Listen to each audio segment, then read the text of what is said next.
Paranormal King Radio Network at ParanormalKing.com.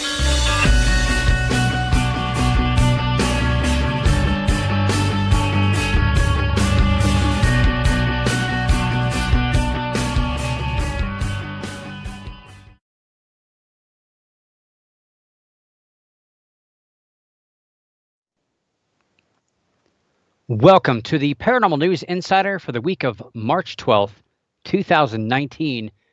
And this is episode number 388. Wow, getting up there.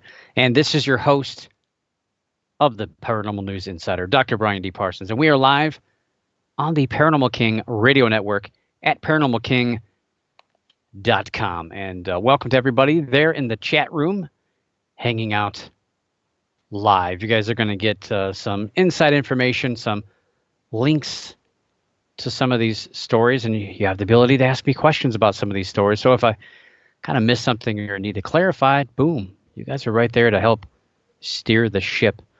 And this week we got some interesting stories, and I don't always talk about historical things, but I was reading about this UFO event that took place, and didn't really remember too much about it. And I'm a researcher, so I kind of dug into this story and I kind of got pulled in. Both hands, both feet. It was a really interesting story. Listened to a lot of the audio and read through some older reports, stuff that was available online. And I was really drawn into this story. So we're going to talk about that tonight. We're also going to talk about, remember last week, if you were here, we talked about the Loch Ness Monster. There was a pair of sightings that occurred within 5 days. Well, we're going to talk about the skeptical side of that. Some of the researchers in that area are a little skeptical about the Loch Ness Monster. We're also going to talk about Bigfoot in Washington State.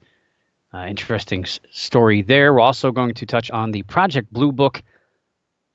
It's over tonight. Well, season 1 anyway. And a big announcement, a huge announcement coming later in the show. That's how I'm going to leave you. That's what we do on the radio. We leave you with hooks. Oh gosh, I got to listen to the show. I got to find out what he's talking about. This huge announcement coming up toward the end of the show. Don't fast forward if you're listening to this on a podcast, because you're going to miss out on a great show. A lot of stuff we're going to talk about tonight. But one thing I want to talk about, kind of passionate about paranormal conferences, conventions, and all those things. But I'm really excited about all these independent filmmakers, people coming out and doing just their take on these creatures. And I like it when people give their own thing. They're not worried about what other people are going to think. They just come out and do what they want to do. And independent movies, I tell you, it's becoming a pretty large segment of movies, probably larger than ever. Independent stuff has really caught hold in the last couple of decades. But I think right now a lot of people are out there in the trenches filming their own stuff. And I'll tell you, small budget independent films, you can go back to, I can't remember what year it was, but the Blair Witch Project, I think, is one of the earliest movies that I can remember since the big craze of the paranormal started in the mid-1990s, I suppose, right around the time I got involved in it. These TV shows started to come out. Late 90s, 2000s is when the TV show Ghost Hunters came out, 2004. And that's really when it took off. But it was kind of billowing at that point. It was starting to get to that point. So a lot of people say, well, Paranormal Field became popular because of Ghost Hunters. The TV show started it all. Well, I kind of agree, but I kind of disagree. It was blossoming when that show came out. The show was put out there because of the big interest that was going on, especially on the internet, of that. And Blair Witch Project came out. I want to say it was before 2004. I don't remember. Should have done my research on that. But Blair Witch Project really brought a lot of people in to the paranormal. I know I got a lot of emails, a lot of people that wanted to 1999 is when that came out. So a lot of people wanted to get into the paranormal around that time. Got a lot of emails about that. Is that true? Is that show real? a lot of people got hooked on the paranormal in late 90s because of that movie, which had really nothing to do with ghosts or anything, but it was just scary, spooky, and people wanted to go out there and explore. It was one of those movies that drew people into wanting to explore these things. But it was a small film. They had a very low budget, and they ended up making a lot of money. So that movie really demonstrated how successful these small films can be. I guess not only financially but publicly as well. It was a real big draw. People were going out to where it was filmed, stumbling around in the woods looking for reality behind this story, and a lot of people didn't realize it wasn't real. But the way they did it, at the time, it had never really been done before. So people were really drawn into that story. I thought it was fascinating. Got you a little sick if you saw it in the theater, but all in all, a good film. And again, it did help bring in a lot of people to the paranormal field over the years. And here in Ohio, where I live, we've had a few great independent filmmakers, including Seth Breedlove, whose documentaries on paranormal topics has been growing year to year. And he's done a fantastic job of covering a lot of paranormal topics, from ghosts to Bigfoot to UFOs and, my goodness, everything and anything in between. Fantastic filmmaker, documentarian, whatever you want to call him. A great guy, does great project. But a new project is in the works by somebody else here in Ohio, being spearheaded by Ohio filmmaker and Bigfoot enthusiast Sean Burkett. Burkett is the mastermind behind an upcoming horror suspense film based on a Bigfoot sighting. The movie is called Stranded, and right now they're looking for your help to get this movie moved through production. Burkett has posted a preview of the movie on the crowdfunding website Indiegogo and is looking for backers to get this movie completed. As with other crowdfunding sites, there are also various levels of perks associated with donating money to the project, from Blu-ray copies of the movie to walk-on roles. There are plenty of perks at various dollar levels to give you something back. A lot of people want something for that donation, and I think websites like Indiegogo offer that ability to feel like you're contributing, but you're also getting something back in return to help back the project. Principal photography for Stranded will begin in October of this year, and the movie is set to debut early 2020. And I'm talking about this thing. They haven't even started filming it yet, but I'm very confident that this will be a really good film. But they're going to need help. They're going to need a little financial help. And I've been contacted by a lot of small production people throughout even just Ohio, many of them over the years. And a lot of them I wasn't so sure about whether or not they would actually get things going. And I would say 99.9% of the time I was right about that. But this one here, I'm really excited to see this. It's not really, I don't want to say it's not my genre. It's not what I'd like to see Bigfoot portrayed as, but I think it's really going to be a very good movie. And throwing Bigfoot into the horror genre, hey, why not? I think it's going to be a really successful film, and I'm going to keep reminding you over the next few weeks until this is complete. And hopefully they raise the money they need to finish this. It's stuff like that is just fantastic. And, for us to be in the paranormal, sometimes we just don't realize things like this affect people outside of what we do and what we believe and what we think about the field. And, I don't think it would ever be harmful. But again, it's going to bring people into the fold, into the field, and that makes everyone's job a lot easier of the people that are involved in the paranormal. Yeah, that didn't work, did it? Nope. Try to get the link in the chat room for everybody.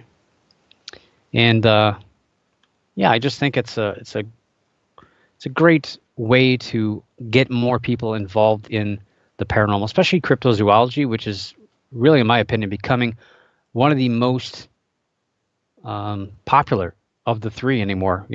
Ghosts is where everybody came from, but I really see that cryptozoology is really creeping up quickly to kind of take it out as one of the most popular paranormal topics. And again, I mentioned paranormal conferences and conventions. Got nothing going on this weekend in any of the big three categories, but yeah, let's see. Yeah, a couple weeks, some of the stuff going on, but nothing really this weekend. But keep your eye on the website, paranewsinsider.com. Click on the events tab, and you can check out all of the events I have put on there. Now, I know I'm missing some. I know there's some out there that maybe you, the listener, maybe you're one of the people putting these things on. If you don't see it on there, don't take it personal. I can't always get to everything. I don't always see everything. I've done my best to put it together. And sometimes I'm a little lax in looking up things up. I try to keep my eye out there and try to get this website continuously updated. I know there's new events popping up all over the place. There has to be. So if you don't see it on there, let me know. Email me, insider@paranewsinsider.com, or go to the website, paranewsinsider.com, and let me know through the contact form. Find me on Facebook, facebook.com/paranewsinsider, or on Twitter @paranewsinsider. And I'll do my best to get it up as quick as possible. So yeah, back to the crowdfunding movie, Stranded. Not sure. They did kind of a preview for it. They've put together a little bit of a set. I really think that they're going to want to get. Really think they really want to get this movie out. But yeah, they do cost money to get sets, to get people to pay for things. I don't have their financial stuff broken down, but I would assume that if they don't raise enough, if they don't get over that point of being able to get the movie completed, that it probably will never come to fruition. They may have to try again down the road, but I'm sure they're going to try to use what they get to put something together to get the show going. And I'm not sure if Indiegogo, if they don't make it, I think they still get the money. Some of these, if you don't get all the money, it gets refunded. But I believe that they're going to get that money no matter what. So they're going to push ahead, and they've already done a little bit of the film, very short segment. But what I saw looked pretty cool. When I heard how they filmed it, I thought it was even cooler. So I'm really looking forward. Hopefully they get the project off the ground. I don't have a whole lot of cash, but I look to donate a little bit to that as well. And I think they have a couple of months left. So I'm going to be pushing that out there and getting it out to you guys little by little. And we want to get that film going. It's really cool. Plus, it's in my backyard here in Ohio. They're down in the Dayton, Ohio area, so a little bit opposite of where I'm at right here. But love that area. I've gone down there quite a bit to speak and present. Was there last fall at an event near Dayton. So hope they get it off the ground. I'd love to see it. And one other event I want to mention is the Summer Haunt Fest 2019, taking place on June 21st in Cayuga, Indiana. And that's right there on the border, pretty close to Illinois. And it's going to be at the Willows Weep House. And this event will have a VIP ghost hunt with John Zaffis, David Weatherly, Dave Spinks, and possibly other speakers. And it's going to be limited to 20 tickets. The event itself will have a variety of speakers and day tours of the house, and proceeds will all go toward restoration of the home. Tickets can be bought through PayPal by visiting the Facebook event site for Summer Haunt Fest 2019. Little asterisk here. Be sure to print out the receipt, as that will be your ticket. So you pay through PayPal, print out that transaction. That's going to be your ticket into the event. I believe there's also vendor spots available, but I'm certain those are going to go very quick. So head on over to the event site on Facebook for the Summer Haunt Fest 2019. And I did share it last week through Facebook, and I'll try to remember to do it again to get that out there so you guys can get that information. Get your tickets, and yeah, get out there and have some fun. Go to these places that you've never been before. It's always neat to go visit small, out-of-the-way places like that. You never know what you're going to find. The big places, Um, the haunted hotels and all the haunted prisons. Yeah, they're fun to go to. They're neat and all that. But some of these smaller places, I tell you, they have a different charm to them, and you can really kind of get the feel of them a lot more than some of these bigger places. And so many people have trounced through these places, and yeah, it just doesn't. It kind of takes away for the feel for everything. I think this is my feeling on it, but don't listen to me. What do I know? Also, one other event, big event, that I can't wait for. I do have other things I should be talking about, but the PA Bigfoot Camping Adventure, I just thought of that. Tickets are dwindling. So if you had any thought of going, don't wait for the event, because if it sells out before the event takes place, they're going to turn you away. You're gonna be stuck in the woods by yourself, with nobody to go Bigfoot hunting with. Trust me, you want to get them now. Don't wait until the event takes place. Tickets are going fast, and I guarantee you, they're gonna be sold out. So the PA Bigfoot Camping Adventure, May 31st through June 2nd of 2019 at the Benner's Meadow Run Campground in Farmington, Pennsylvania. Now, even if you do get tickets, you're still going to want to get somewhere to stay, because your ticket doesn't count towards staying at the campground. So you're going to have to get that separate. But anyway, you can check out more information at pabigfootcampingadventure.com. Lots of big name people will be there. Dr. Jeff Meldrum, Cliff Barrickman, Ken Gerhard, Stacy Brown Jr., the guys from the television show Mountain Monsters. Most of them will be there, if not all of them. And that's just the special guests. There's going to be 12 and a half speakers. Yes, a half is one of the son of Jay Pachochin. I'll be speaking there. Stan Gordon, Rick Fisher, Dave Drageson, Steve Coles will be there. Ron Murphy, a lot of other people. I know I'm missing David Weatherly, which I just mentioned. Rosemary Ellen Guiley, Paul G. Johnson. That's all from memory, folks. I've been rehearsing this quite a bit, you can tell. Truly, the experience of a lifetime. It's going to be an awesome time. I can't wait for that. I know I have one before that in Michigan. But we'll get to that one. Talk about that. No, nothing against that one, but I'm still looking forward to that. But anyway, we've got to get to some news here. We got a lot of stuff to cover tonight on the Paranormal News Insider. And we're going to start it out, as always, with cryptid news. I don't know why. That's just the way I've outlined the show, and I've been doing that way for 10 years. I don't know. Maybe I should change it. But I like doing it that way. Cryptid is always an interesting field, and there's always something going on almost every single week with that. Can't say that about ghosts, and can't always say that about UFOs, but UFOs and cryptid has been very hot lately. And this story is kind of a continuation, if you will, of last week's episode on the Loch Ness Monster, where I talked about two different events. Yes, I forgot, Lon Strickler. Well, he'll be there at the PA Bigfoot Camping Adventure. So yeah, the Loch Ness Monster, a couple of days, I think, 5 days in between these two sightings. So a lot of people thought, hey, this is it.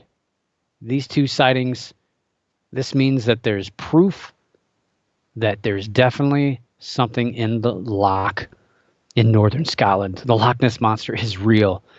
Now, you guys heard me. If you listened to the show last week, I really probably didn't come across too convinced that these photographs, or the one photograph and the video, I didn't sound convinced that they really provided any sort of detail of being any sort of creature, let alone the Loch Ness Monster. These sightings were anything but descriptive. You really couldn't get any kind of detail from either one of them. And apparently I wasn't alone in being a little skeptical of these latest sightings. Two prominent Nessie researchers, well, they both sound as if they've thrown in the towel, and they're not believers of a creature in Loch Ness at all.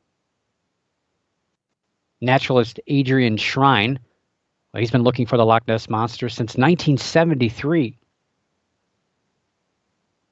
I was a little kid.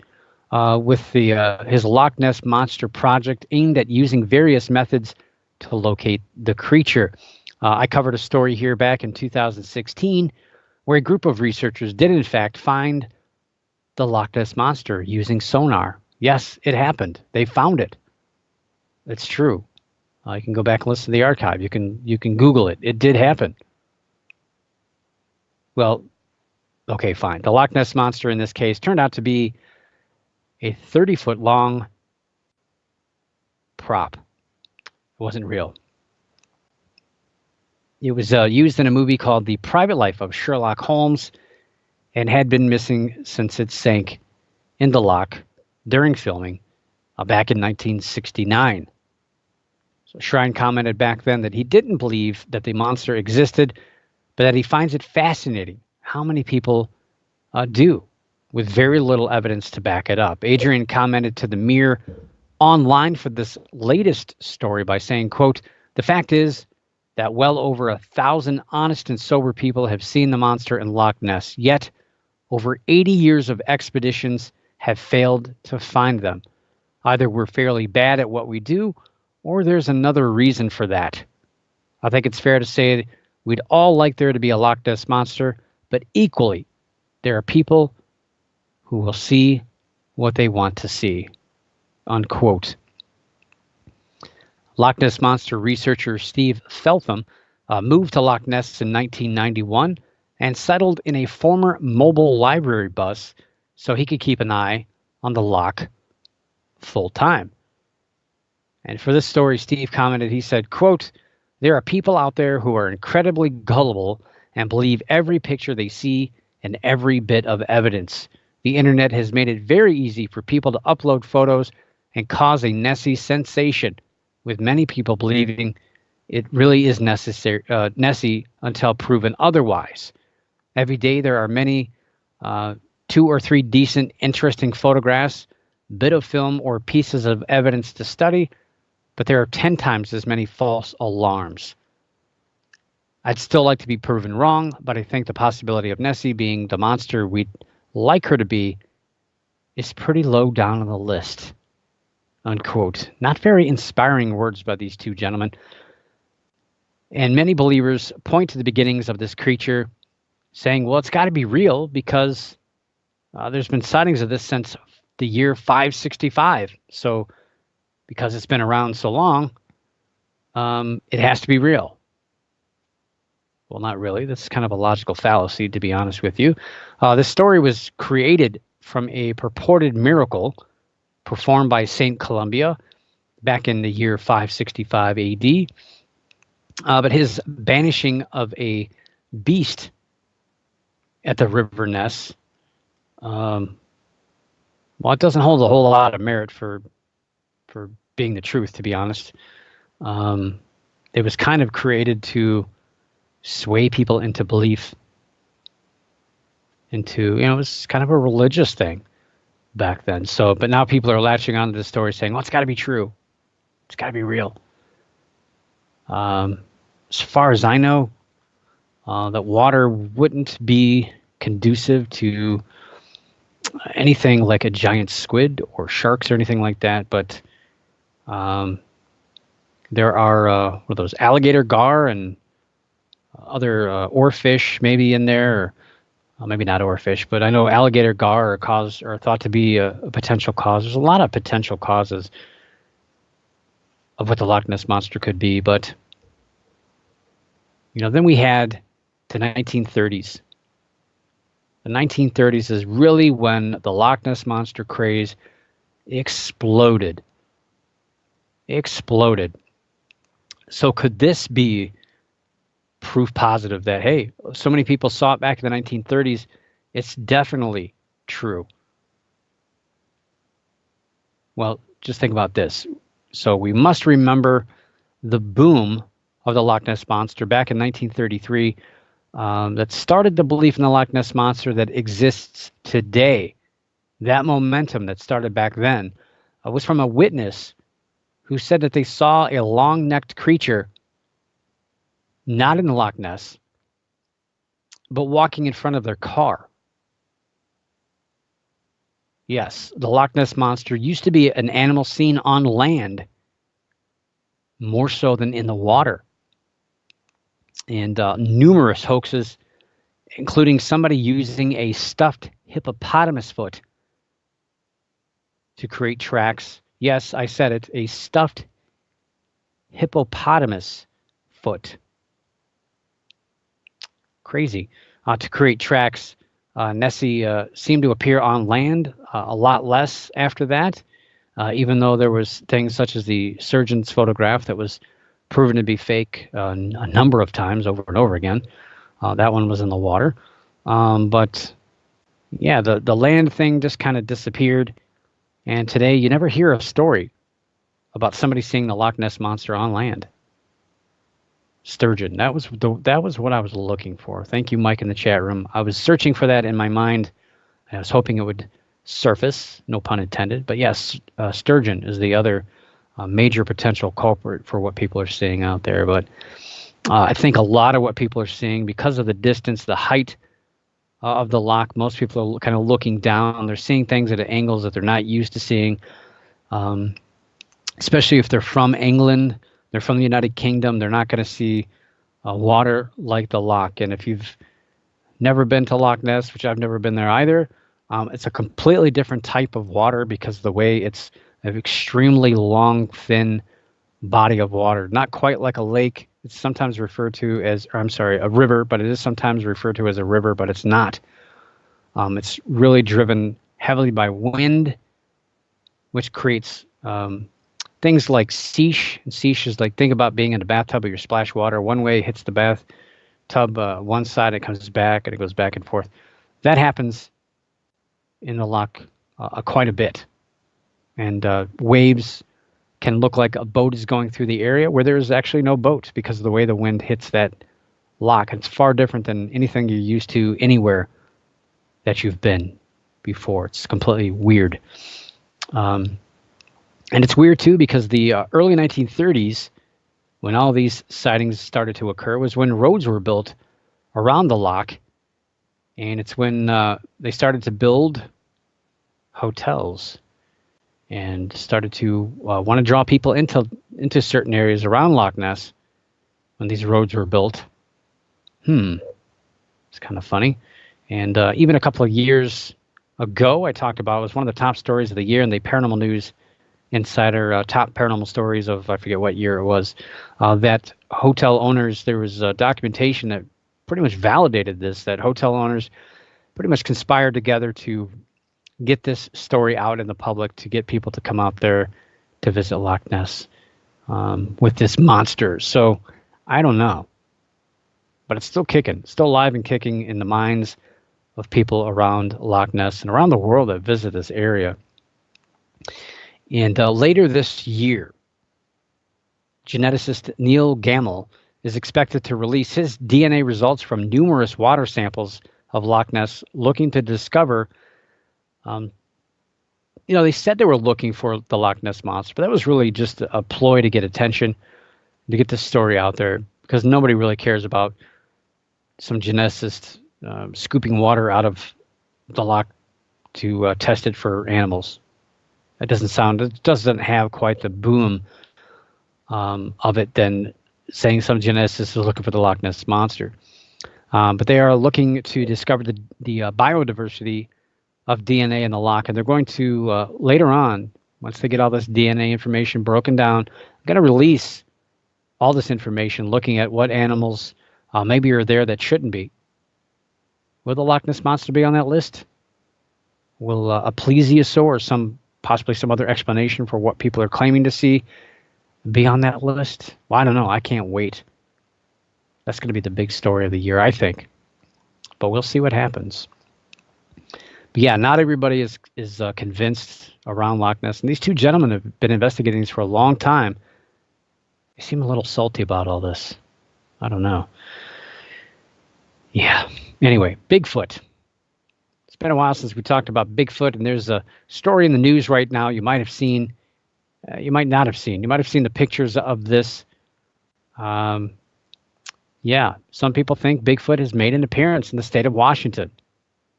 The city of Medical Lake, which is southwest of Spokane, out there in, like I said, it would be eastern Washington state, there in the Pacific Northwest. It's the site where Steve Meacham took photographs of large footprints in the snow. The prints measured a whopping 24 inches long and had a 3-foot stride. As the tracks gained momentum on social media through the news channel KHQ, speculation went from Bigfoot to people to the possibility that a moose was responsible. A moose. Could have been a moose. I don't know. It's been a little confusion, been a little argument, especially online about all this, about what could be responsible for that. Most people say, well, the stride length is too long. It's got to be a Bigfoot. There's no other explanation. I don't know. I mean, the tracks do look like they have footprints or toe prints, whatever you want to call it. But, I mean, how do you say conclusively that it's not one thing or another? And there's a little bit of tricks to this. There's a little bit of, I don't know what you call it, I guess, misdirection, potentially. And KHQ reached out to the Washington Department of Fish and Wildlife, who responded and said that the angle of the photograph made it difficult to determine exactly what made the prints. And I agree. You're kind of seeing it as on a little bit of a side angle.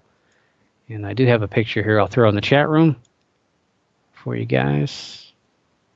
And you can take a look at it. You can see that, yeah, it's at a funny angle here. I should have cropped this. Anyway, you can see this picture of what these prints look like. So yeah, it's kind of at an angle, looks pretty deep, but all this is speculation. It's really kind of hard to tell with the angle that what we're looking at.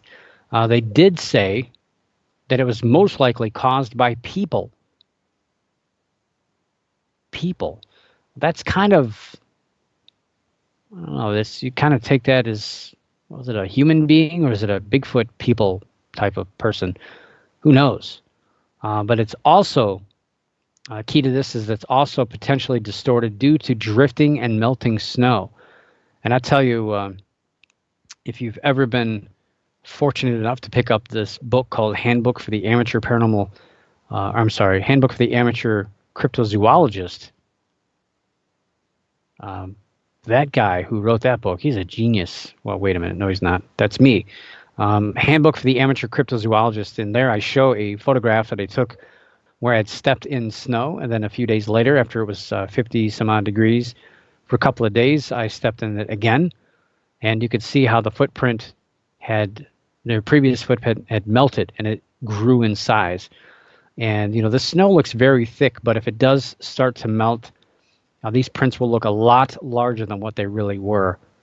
And yeah, I would say it's not snowshoes. A lot of people had said, well, it's got to be snowshoes because of the shape. It could be. They do make fake plastic Bigfoot snowshoes. Maybe somebody did that. I don't know. So the Washington Department of Fish and Wildlife, well, they said, they also stated that it was less likely a moose that made the tracks due to the shape. It's not moose prints, moose tracks, whatever they leave, because due to the shape as well as a lack of drag marks between the prints. Yeah, I agree with that. That's not moose tracks. Wasn't it ice cream? Moose tracks? Moose prints? I don't know.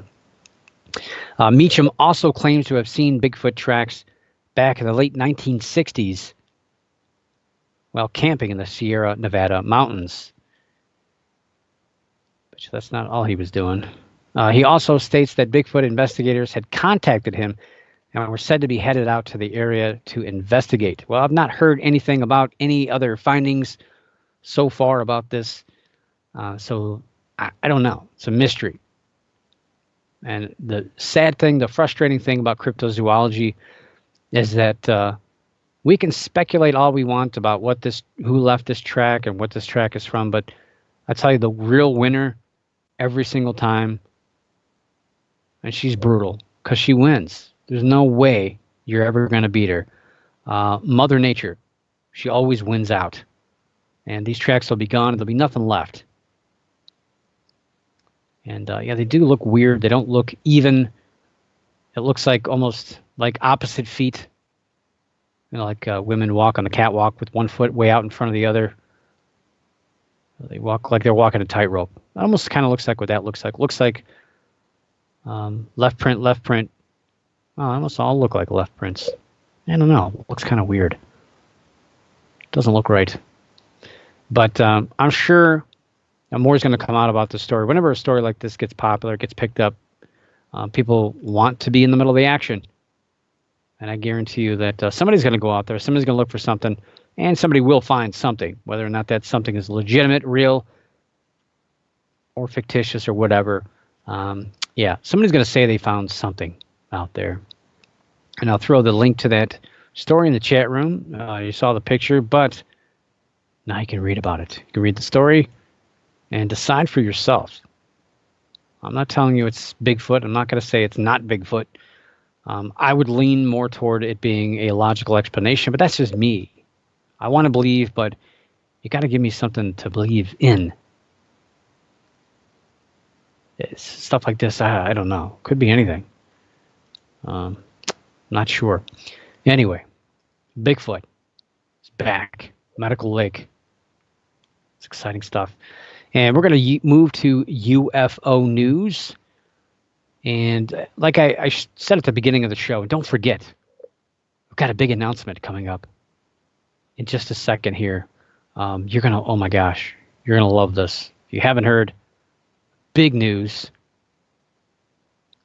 Now, I don't generally talk about historical events here on the show. I see stuff pop up all the time. Well, 20 years ago this happened, 5 years ago that happened. But every now and again, I have celebrated events here on the show, such as the Phoenix Lights. It's one of the most witnessed potential UFO events in the United States, and it's really one of the most confusing because the way it's portrayed, people think it was logically explained completely. And yet only part of that sighting was logically explained, and even that is a mystery. There's so much more to that story from northwest Arizona all the way down into Mexico. There were sightings of a UFO, not just over Phoenix. And that's what people kind of forget about here. Again, one of the most witnessed, or at least most widely reported potential UFO sightings in the United States, let alone the world. Now, that event is actually celebrating its 22nd anniversary tomorrow, which is kind of odd. I was thinking about this. The lights were first seen on March 13th, 1997. And they were seen in years after. Although those sightings, they were logically explained. There was reasons for those. So yeah, don't get too excited. But another strange event took place just over 25 years ago over western Michigan, along Lake Michigan, in what some refer to as the Holland Michigan UFO incident. And this was an interesting event. I'd heard about a Michigan UFO event in that same year, but I didn't realize it was as big and widespread as what I had been reading about. It's not really picked up in too many of the UFO books that I researched for my latest book, but I found it fascinating to I kind of got really drawn into the story and really read a lot about it. There's a YouTube video out that has the 911 calls and discussion between the National Weather Service radar operator and a 911 dispatcher. It's really, really interesting to hear all that documentation. So back on March 8th, 1994, which would have been a Tuesday night. That's eerie. That's scary. Is that a coincidence? I don't know. You only get a 1 in 7 chance of that. So on that Tuesday night, back on March 8th, 1994, numerous phone calls flooded into news stations, 911 operators, and other local authorities to report lights in the sky moving southeast along the western shoreline of Michigan.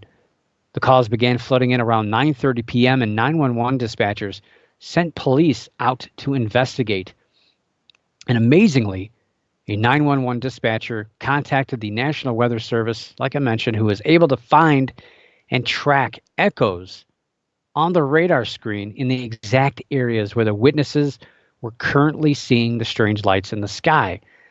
Now, I always talk about that's great that you got pictures, that's great that you got sightings, but where's something else to back things up at the same time? Well, here you go. This to me is a fascinating story because you have two different elements at the same time. You got some guy sitting in a building looking at hard evidence of something reflecting in the sky, and then you have people seeing lights that definitely were not airplanes, the way they were seeing them portrayed. Probably not anything else at that time of the year in that area. Yes, witnesses stated, of course, they were not airplanes. And the National Weather Service actually agreed with that due to the size and shape and the elevation. And the fact that there were no airplanes reported in the area by other radars. What was the cause of the UFO sightings over Western Michigan 25 years ago? Well, nobody knows. It's still a mystery today. But current National Weather Service radar operators feel the radar echoes were caused by reflections of ground objects. It's called clutter. I don't know, sounds like swamp gas to me. The swamp gas explanations. What swamp gas is from? It's from crap. And that's what it smells like. But how would this account for the movement of the objects, as well as witnesses seeing them moving in real time? That's fine if you want to dismiss the radar data, but these people saw something in the sky. They also state that the operator who witnessed this, who documented this movement, was new to the job at the time. I don't know if you can discount that. So initial reports from a police officer stated light patterns on a tower had changed in the area where a majority of the reports were occurring. This change in the pattern could have caused most of the initial witnesses to see something strange. But again, this does not explain the later movement of the objects as well as the radar returns that were being documented. And you can actually hear that if you listen to the 911 operator tapes that are all put together on YouTube. Another police officer had witnessed the lights for himself through binoculars handed to him from a witness. So the police officers were documenting this as well at the same time. Some also point to the fact that there was a minor geomagnetic storm in progress at the time, which, of course, causes the northern lights to be seen, or the aurora borealis, for those people that want to be technical, to be seen. But I couldn't find data of what time this happened. I did find information that did validate the fact that, yes, there was a minor geomagnetic storm in place at the time, which would cause the aurora to pop up. But generally in that area, it wouldn't happen until much, much later. Well, not too much later, probably around midnight, 1 o'clock. And this would have been around, let's say 10-ish p.m. at night. So I don't know. It's close. But still, small dots of light versus large fluctuating green lights in the sky. It would have been a lot different than what these people were describing. Witnesses stated the objects were moving toward Chicago, the Chicago, Illinois area. And as you know, Chicago would have its own strange UFO sighting in November of 2006 at the O'Hare International Airport. A collection of audio recordings, like I mentioned, from the Michigan UFO flap of 1994 can be found on YouTube and accompanies a couple of the stories that were published last week about celebrating this anniversary of this event.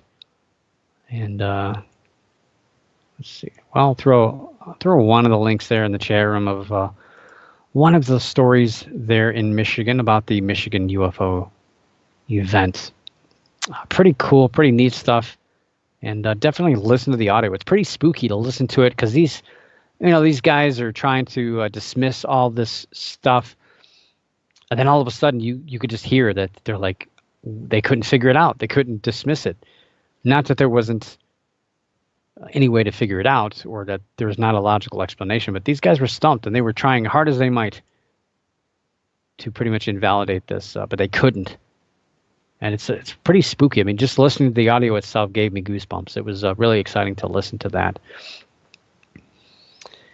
And if you've been following this show, I've been talking about the History Channel's television show, Project Blue Book. I was excited about this last year and still managed to watch the ninth episode. I finally caught up a couple of days ago. I've been using the History Channel app, and you got to sign in with your local cable provider. So yeah, I finished the last episode, which was called Abduction. You guys been watching this? I don't know. I mean, I enjoy the show. Don't get me wrong. I've been drawn in enough to watch all 9 episodes that have been on, and I enjoy it as a fictional interpretation of UFO events of the 1950s because I know better. But I'm not impressed by the fact that it's attempting to say it's based on true events. No. Nothing could be further from the truth. And this latest episode really did a number on some of the facts that they dug up for this story. Very disappointed in how they portrayed. They were actually trying to portray the Betty and Barney Hill abduction case, believe it or not. You wouldn't be able to know that if you didn't know what they were trying to hint at here, because they changed the names, they changed the identity, they even changed the race of Betty Hill. Well, they changed their names so they wouldn't get in trouble for that, but I was really in shock on that. I was like, wow, really shocking. And so many things were completely false. They did take little bits of truth. There was some stuff. The map, star map, of course, all that didn't happen. J. Allen Hynek didn't figure it out in 2 seconds. It was actually a woman who was a little out of her mind. She figured it out.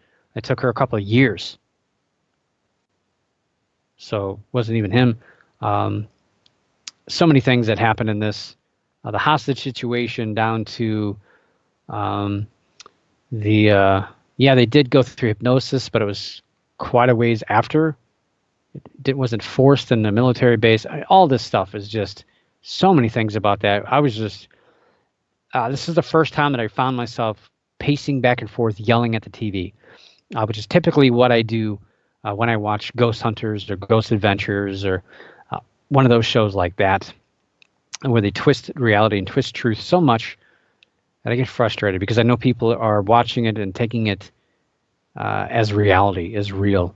And I'm really afraid that people are watching this show and saying, well, it's based on real stuff, real events, so this really had to have happened that way. But it didn't. And what's even weird is all this stuff is happening out of order, out of sequence, but they're making it sound like it's a coherent story from beginning to end. And yikes. The Betty and Barney Hill story, while it's a little disappointing when you really get into it, it's kind of cool. If you've ever seen Mysteries of the Museum, they do cover some of Betty Hill's clothes are in a museum, and they talk about the story. It's pretty convincing the way they do it. But if you really read it for what it is, even a lot of people in the UFO field really doubt what happened, what is said to have happened really happened.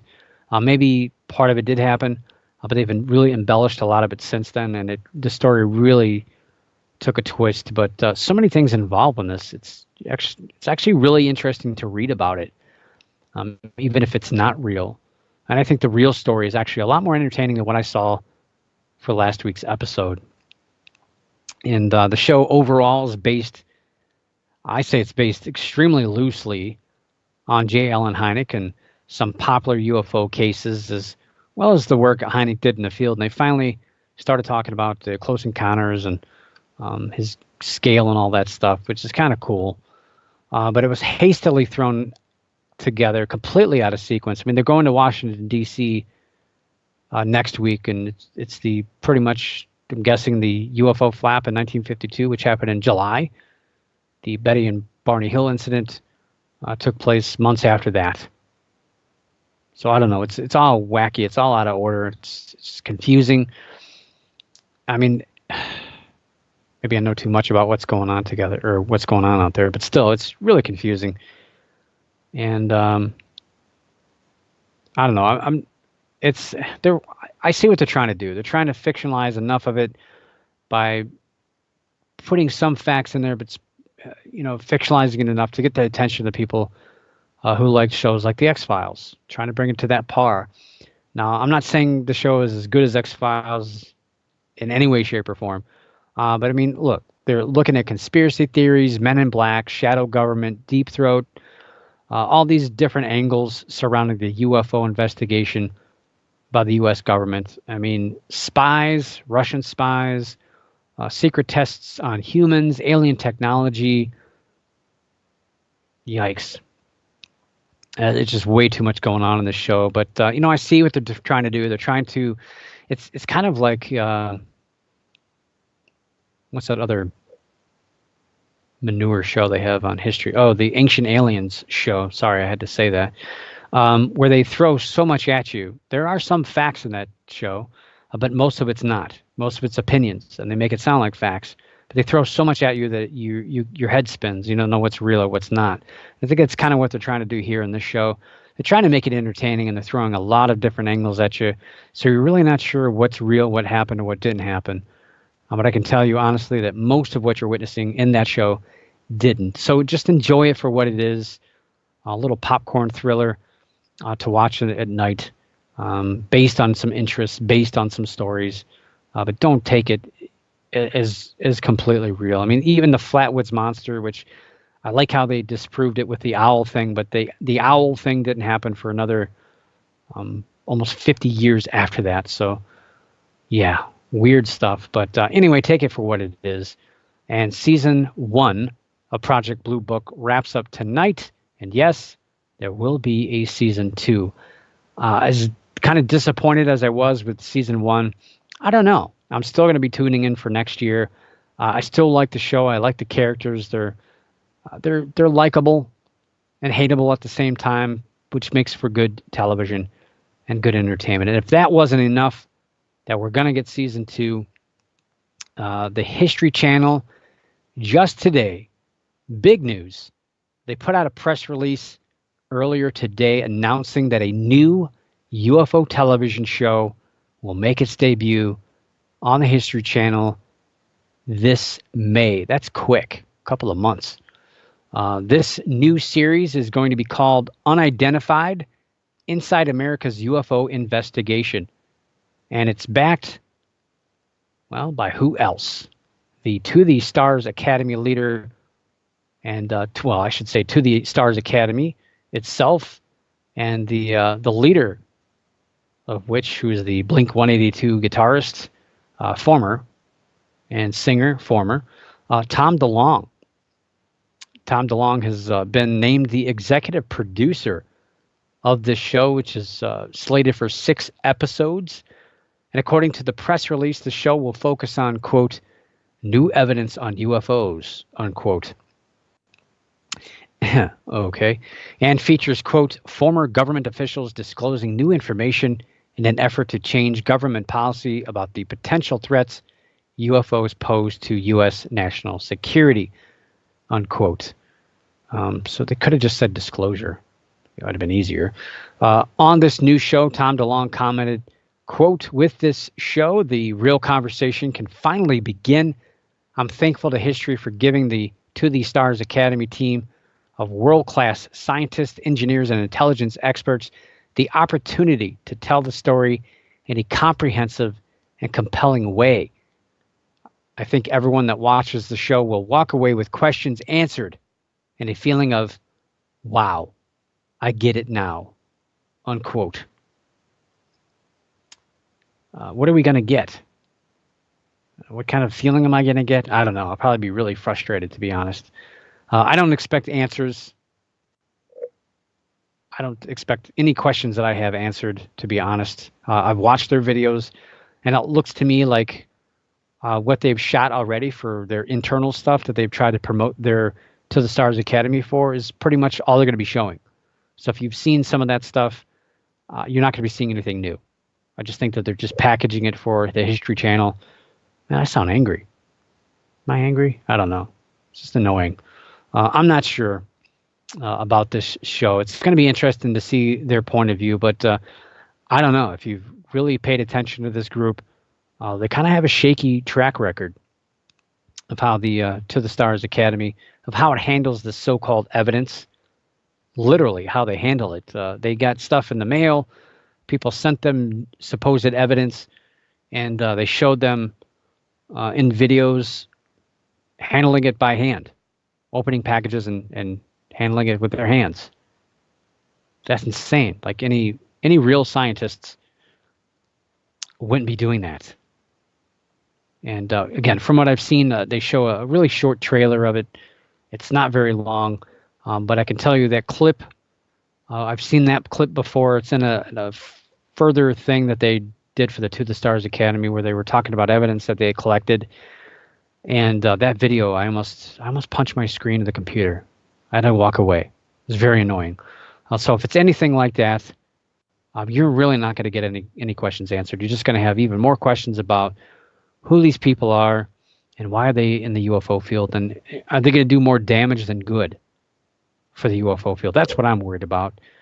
I don't know. It's these UFO videos. I don't know what new evidence they're talking about. If they're talking about videos or they're talking about this evidence that was sent to them, because I'll tell you what, they believe every UFO video that's posted. They believe all of them, and it's scary. And this same old tired government cover-up angle.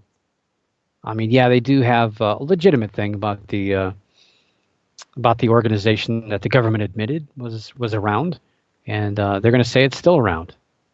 I'm not sure about that. But then there's the question of the finances. I know this might be a way for them to get some funding.